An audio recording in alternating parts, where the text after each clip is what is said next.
Oh, yep. This is definitely going to be my next favorite game. Rogue Trader is really good.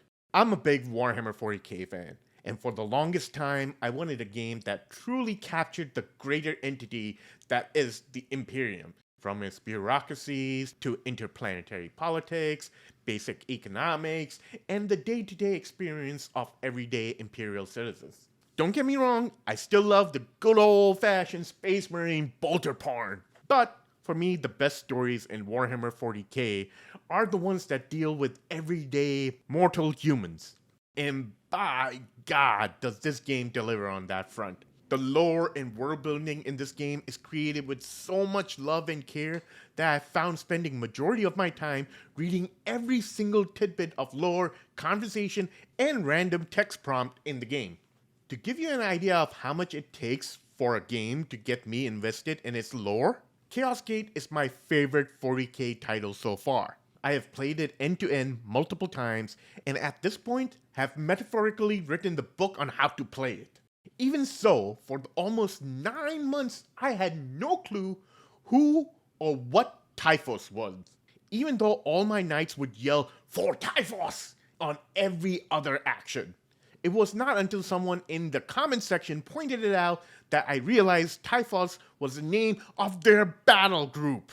So for a game, a beta no less, to get me to spend at least 40 of the 80 hours I played, saves coming constantly so that I can reload and go through every single conversation branch on every single encounter is no small feat.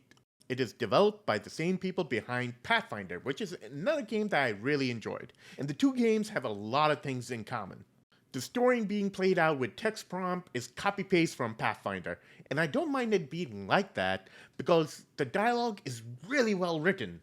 One of the main reasons I don't go on any mission without my Seneschal is because of the dialogue options. On almost every encounter where anyone new shows attitude during their introduction, you always get the text prompt, "Seneschal, educate this fool on who he is talking to." After which Abelard lays the absolute epic smackdown on any ignorant fool who doesn't know who I am. It tickles my ego in just the right way, and it is chef kiss glorious.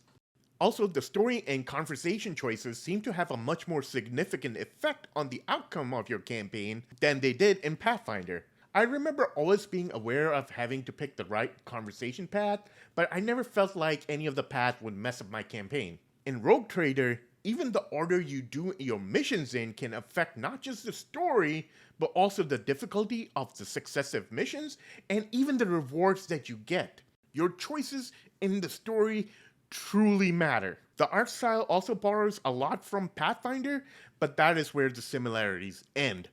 For one, combat is very different from Pathfinder.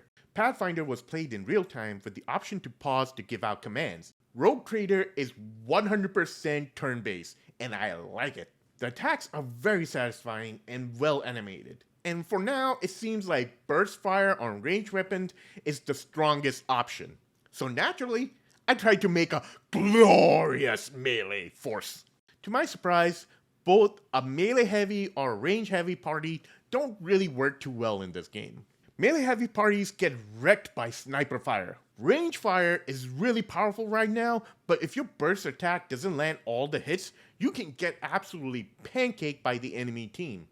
You need a very versatile team to tackle the extremely diverse array of enemies and scenarios that you come across every single mission. Sometimes it's not even about the team composition. Sometimes you just gotta approach the fight from a literal different angle. There was a mission I remember where as soon as I climbed this flight of stairs, I would engage a mob that had a large number of flamethrowers. The issue was they were hiding right next to the stairs, so would charge out and burn half my team to death every damn time. After a few failed attempts, I gave up and tried exploring another area that I had ignored. To my surprise, I ended up against the same engagement, but I was at the opposite end of the area with a vast open space between me and the flamers. I picked it off with ease, and a fight that I thought was just busted because it's still a beta became cakewalk. Even space combat is amazing. but I didn't play too much of it because it was around here that I started feeling like I was spoiling the game for myself. Like ruining your appetite right before an amazing gourmet meal by stuffing your face with cookies. Sure, cookies are great, but a 10-hour smoked Texas-style brisket is goddamn legendary. And I much rather enjoy a mouth-watering, fat-dripping, barbecue sauce-laden, properly cooked brisket later than a bag of cookies right now. And yes, I consider brisket gourmet, and I will die on that hill. Skill tree, I am still a little on the fence about. The devs have said that it is incomplete, so I wouldn't go into much detail about it. I like it that it's less complicated than the one in Pathfinder, which you need an entire collection of the Encyclopedia Britannica to figure out. But I am concerned that they might have made it a little too simple, especially when it comes to advanced professions. Right now, all 3 advanced professions are based on either agility or strength. So if you're playing a class that relies on willpower, leadership, or perception, you don't have a path forward. Again, it's still a beta, and there might be more professions coming down the pipe, but right now it seems limited. I will be doing a playthrough of the beta, but only up to the Chaos Marine fight, because I feel like that is the hardest fight in the game, and after that, the level and the gear just makes everything else a lot easier. I'm not going to give any tips or guides right now, as we are still in the beta, but I will tell you one thing that is true both in Pathfinder and this game. Make sure to stack awareness on your main character or any other member that you will always take on every single mission. Traps are the bane of your existence in Pathfinder, and that has carried over into this game. So you really need to have both a character who can spot them with awareness and a character that can disarm them with demolition. Other than that, I'm super excited for the final version of this product, and it sucks that we still don't have a release date. But like all well-cooked brisket, they need time. Nothing messes up a brisket worse than impatience, and so we must bite our lips and wait. Man, I really want a brisket now. Damn you, New York, you're supposed to have everything here. How the hell do you not have a good brisket spot? Well, until next time, peace.